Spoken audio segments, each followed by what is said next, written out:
साहेब, हा हा जो स्टार्टर आहे हे शेतकरी किती HP पर्यंत मोटरला वापरू शकतात?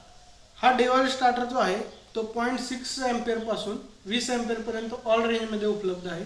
3, 5, 7.5 HP पर्यंत आपण यूज करू शकतो. बर. आणि आता ह्याचं जर बघितलं तर ह्याचा आकारमान एकदम स्लिम आहे, एकदम मोबाईल टाईप, आणि ह्याचं वजन पण जास्त नाहीये. एक 800 ते 900 ग्रॅम पर्यंत वजन आहे. तर आता हे जे स्ट्रक्चर आहे याला आम्ही ऑटो स्विच जोडू शकतो का? हो, याला ऑटो स्विच जोडू शकतो. एकदम सोप्या पद्धतीने शेतकरी मित्रांना जोडता येतं ऑटो स्विच. 95 ते 14 नंबरमध्ये एक लिंक दिलेली आहे. ती लिंक आपण रिमूव्ह करायची, म्हणजे काढायची, काढून टाकायची.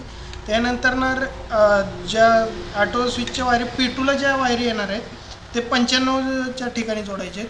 P3चे जे वायर येणार कनेक्शन येणार आहे ते 14 नंबरला येणार आहे या ठिकाणी, आणि जो P4 जो पॉईंट येतो तो 13 नंबरच्या ठिकाणी.